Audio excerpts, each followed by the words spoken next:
Sir ఇక రుణమాఫీ పైన పెద్ద రగడే మొదలైంది సార్. ఎందుకంటే అప్పట్లో హరీష్ రావు గారు ఛాలెంజ్ విసిరారు. ఆగస్టు 15th లోపు రుణమాఫీ గాని చేస్తే నేను రాజీనామా చేస్తాను అన్నారు.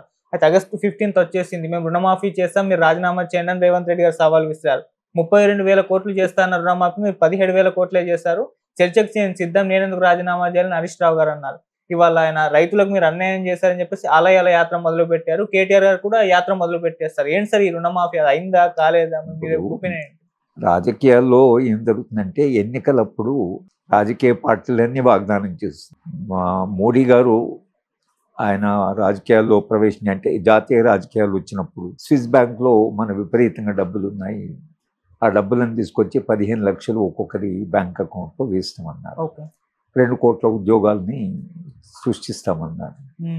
ఇవి రాజకీయాల్లో వాళ్ళు ప్రజల దగ్గరికి వెళ్ళినప్పుడు ఇలాంటి వాగ్దానాలు కొన్ని చేస్తుంటారు. సాధ్యమా అసాధ్యం కాదా అని ఆలోచించకుండా ఎన్నికల్లో గెలవాలి అనేటువంటి దాంట్లో అన్ని రాజకీయ పార్టీలు ఈ పని చేస్తున్నాయి.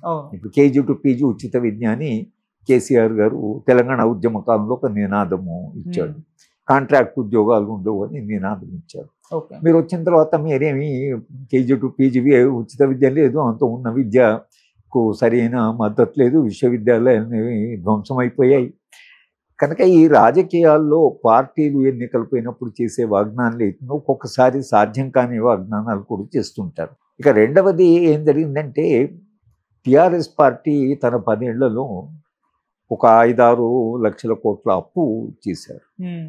కాంగ్రెస్ పార్టీ పూర్తిగా ఆలోచించి దాని మీదే 20-30 వేల కోట్ల దాకా వీళ్ళు రాష్ట్ర ఆదాయం నుంచి మనం ఇది సాధించగలమా లేదా అనేది. రైతు బంధువు ఇచ్చినమని టీఆర్ఎస్ పార్టీ వాళ్ళు ప్రతి ఎకరానికి 6,000 ఇచ్చాము, 12,000 సమయాన్ని ఇచ్చినా కూడా ఇంత అప్పులు చేశారు.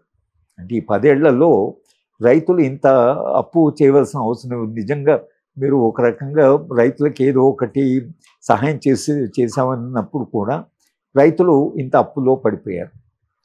దీనికి మూల కారణము ఆయన వాళ్ళు అప్పులు చేయడము, వీళ్ళు వచ్చి మేము రాజశేఖర రెడ్డి అదే చేశాడు, మేము వస్తున్న అప్పులు తీస్తామన్నాడు.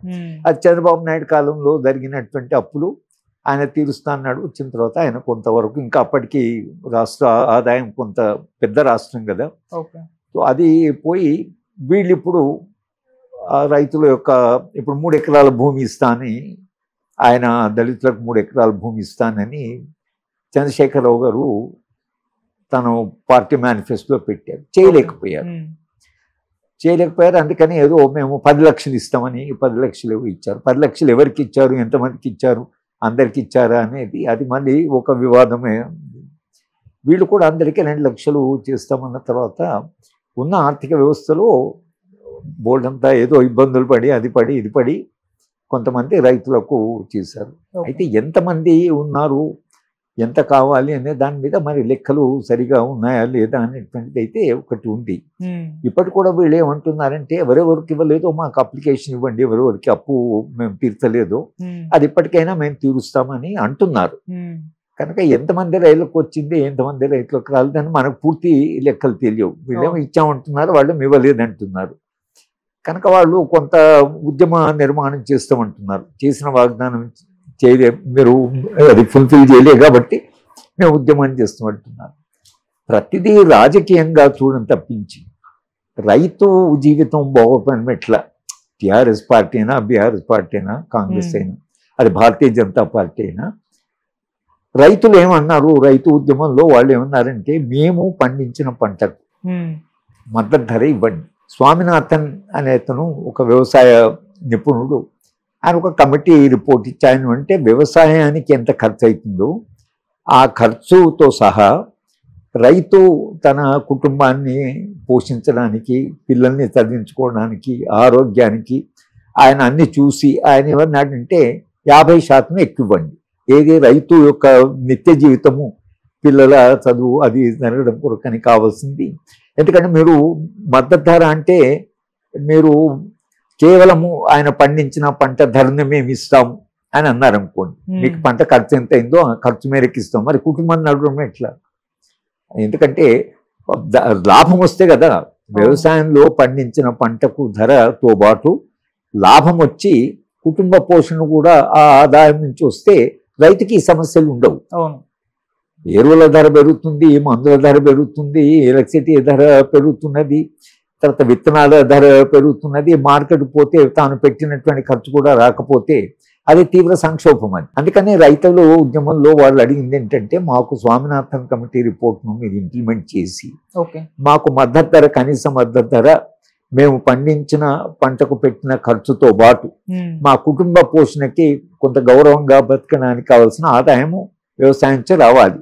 ఆ వ్యవసాయం ఇప్పుడు మేము జీతాలు మనం పనిచేస్తున్న వాళ్ళు ఉన్నాం అనుకోండి, మనకు ఆ ఖర్చు ఏమి ఉండదు, ఆదాయమే ఉంటుంది. మన ఆదాయం ఎట్లా మన జీతాలను నిర్ణయించారు, మినిమం ఎంత జీవితం యొక్క ఇది. ఒకవేళ మన కాస్ట్ ఆఫ్ లివింగ్ పెరిగింది అనుకోండి, అప్పుడు డిఏ ఇస్తున్నారు, డేర్నెస్ అలవెన్స్ కూడా ఇస్తున్నారు, పెరిగిన ఇన్ఫ్లేషన్కు ఇది మీరు ఒక వర్గాన్ని మీరు చూసుకుంటున్నారు. కానీ మొత్తం 24 గంటలు కష్టపడి తర్వాత 12 నెలలు కష్టపడ్డ రైతు నిజానికి అది లేకుండా సమాజం నడవదు. ఆహారం అనేది సమాజం యొక్క కనీస అవసరం.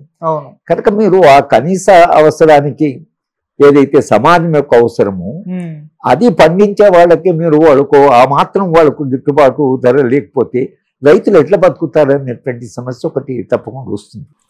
కనుక వాళ్ళు అడుగుతున్న ఇప్పుడు ఈ రైతు బంధు తర్వాత ఇది మేము అప్పులు మాఫీ చేస్తాము, ఇది తాత్కాలిక పరిష్కారం. నిజమైన పరిష్కారం ఏంటంటే రైతు పండించిన పంటకు స్వామినాథన్ కమిటీ ఆ విధంగా చేసిన ఒక మేలు ఏమిటంటే, రైతు పెట్టిన ఖర్చుతో పాటు వాళ్ళ కుటుంబ పోషణకి, పిల్లల చదువుకి, ఆరోగ్యానికి అవి కూడా చూసి ఒక 50% మీరు అడిషనల్గా అదనంగా పంట ఖర్చు పోగా ఇస్తే రైతు గౌరవంగా జీవిస్తాడు. ఇది ఇవ్వడానికి కేంద్ర ప్రభుత్వము అంగీకరించలేదు. కేంద్ర ప్రభుత్వం ఇంకా మీద నుంచి చట్టాలు తీసుకొచ్చి కార్పొరేట్ సెక్టార్కు వ్యవసాయం అప్పచెప్తామంటే వాళ్ళు ఆ 3 చట్టాలకు వ్యతిరేకంగా పోరాడుతూ మాకు మినిమం సపోర్ట్ ప్రైస్ ఇవ్వండి అని అడిగారు. అది నిజమైన పరిష్కారం. అది ఇవ్వడానికి కేంద్ర ప్రభుత్వం సిద్ధంగా లేదు. వీళ్ళు ఇక్కడ ఏదో చేసిన అప్పు ఇస్తామనే వరకు వీళ్ళ ఆదాయం ట్యాక్సెస్ అన్ని కేంద్రం తీసుకున్నది. జిఎస్టీ ద్వారా నిజానికి రాష్ట్ర ప్రభుత్వాలకు ఉండే వెసులుబాటు చాలా తక్కువ. ఈ మొత్తము జిఎస్టీ వచ్చిన తర్వాత ఉన్న వెసులుబాటు చాలా తక్కువ. ట్యాక్సులు పెంచుకున్నామని వీడి చేతిలో లేదు, అది జిఎస్టీ చేయవలసింది. ఉన్నది లిక్కరు లేకపోతే పెట్రోలియం, ఇవి 2 తప్పించి వీళ్ళకి వేరే ఆదాయం లేదు. ఈ ఆదాయము కేంద్ర ప్రభుత్వము ఇచ్చే వాటా, ఇవే వీళ్ళకు ఆదాయం. కనుక వీడు పెంచుకుందామని ఆదాయం పెంచుకోవడానికి వసతి లేదు, వనరులు లేవు. కనుక ఇది ఒక సంక్షోభం. కానీ ఇవాళ మేము 2 లక్షలు ఇస్తామన్నా లేదో కష్టపడి కింద మీద పడి ఆ 2 లక్షలు ఏదో కొందరికైతే ఇచ్చారు.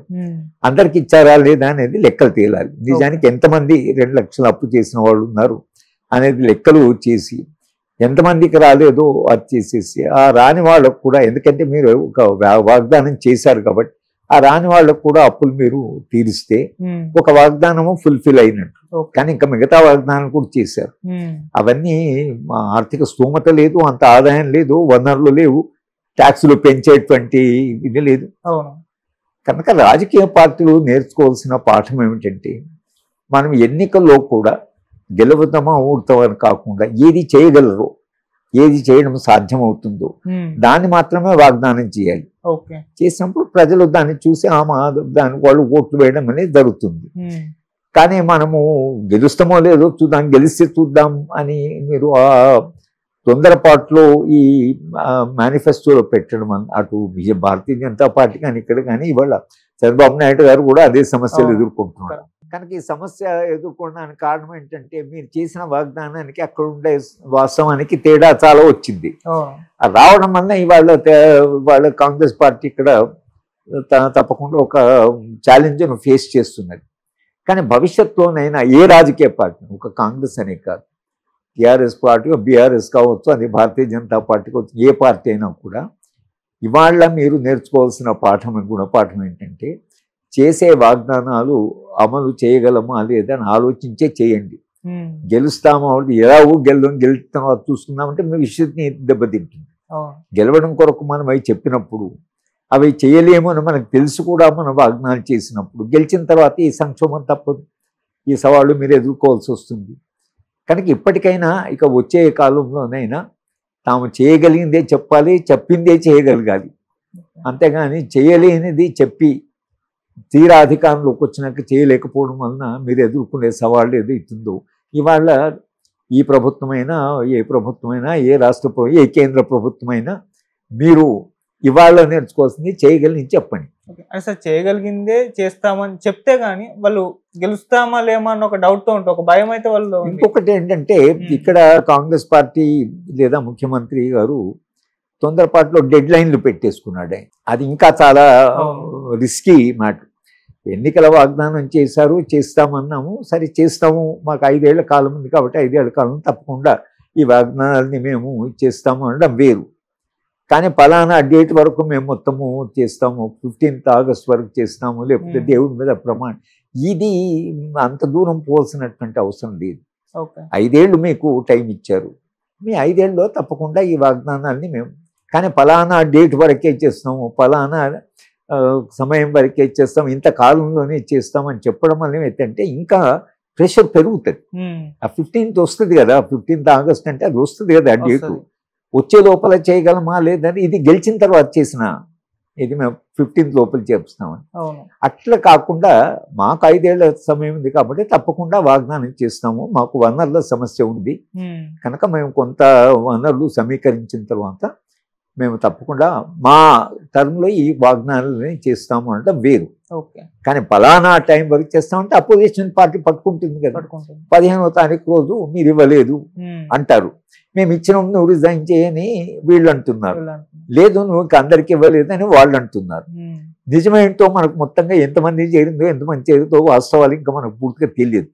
అదేవరైనా కాస్త సమగ్రంగా దాన్ని అధ్యయనం చేసి ఎంతమందికి ఇచ్చారు, ఇంకెంతమందికి ఇలా అప్పు తీర్చని వాళ్ళు ఉన్నారు అనేది సరి అయిన వాస్తవమైన లెక్కలు వస్తే అప్పుడు మనము మాట్లాడుకుంటే నిజంగానే వీళ్ళు చేసిన వాగ్దానము సాధ్యం కాని అసాధ్యమైంది, కానీ వీళ్ళు ఏమంటారు చేసినామంటున్నారు. చేశారా లేదా, ఇచ్చిన రుణమాఫీ సరిపోయిందా లేదా, ఇంకా నిజంగా అట్లా రాని వాళ్ళు ఉన్నారా, ఇప్పుడు ఈ ఉద్యమాలు చేసే రైతులు ఎవరైతున్నారు నిజంగా వాళ్ళు ఆ కేటగిరీలు ఉన్నారా, వాళ్ళు నిజంగానే వాళ్ళకు అప్పు చేసినా వాళ్ళకు తీరలేదా అనేది ఎవరో ఒకరు నిష్పక్షపాతంగా దాన్ని స్టడీ చేసి తప్పించి మనకు వాస్తవాలు తెలియకుండా మాట్లాడమే అవుతుంది. అసలు ఇచ్చామనమా అంటూ ఇవ్వలేదు, నిజం వాస్తవం ఏంటని కొంత మొబిలైజ్ చేశారు. సిద్దిపేట ఏరియాలో కొంత రైతులు మాకు ఇంకా రాలేదని మీ టీవీ ఛానల్స్ వెళ్ళినప్పుడు కొందరు మాకు రాలేదు, నిజమేనా వాళ్ళు రాజకీయంగా మాట్లాడుతున్నారా, నిజంగా రైతులు తమకు అప్పు చేసి రానటువంటి రైతులు అది కూడా మనకు తెలియదు. ఎందుకంటే ఈ ప్రచార సాధనాలు కూడా పూర్తి రాజకీయ పార్టీ పరమైపోయాయి కనుక ఓ ఛానల్ పోయి ఓ రైతుని అడిగితే ఆ రైతు వెనక రాజకీయ పార్టీ నుంచి చెప్పు అసలు ఇవ్వలేదని అంటే ఆయన గట్టిగా నాకు ఇవ్వలేదు అది ఇది అని అంటారు. నిజంగా ఆయనకి ఇవ్వలేదా, ఆయనకు 2 లక్షలు అప్పు ఉన్నదా అని మనకు తెలియదు. అంటే ఆ రైతు నిజంగా తన సమస్య గురించి మాట్లాడుతున్నాడా లేక రాజకీయ పార్టీ వెనక ఉండి మాట్లాడిస్తుందా అనేది కూడా మనకు తెలియదు. అంటే మొత్తంగా ఏమైపోయిందంటే టీవీ ఛానల్స్ కానీ ప్రింట్ మీడియా కానీ రాజకీయ పార్టీలు కానీ ఈ ఉద్యమాలు చేసేవాళ్ళు కానీ వాస్తవాలు ఏంటో తెలియని ఒక స్థితి వచ్చేస్తుంది. ఎవరికి విశ్వసనీయత ఉంది, ఎవరు చెప్తే నిజం చెప్తున్నారు అనేటువంటి ఒక తీవ్రమైనటువంటి ఆందోళనలో మనందరం పడిపోయాం. కనుక అందరికీ కన్ఫ్యూజనే, ఇచ్చామని కూడా ఇవ్వలేదని, రైతే వచ్చి నాకు ఇవ్వలేదంటే ఇంకో రైతు నాకు ఇచ్చారు నేను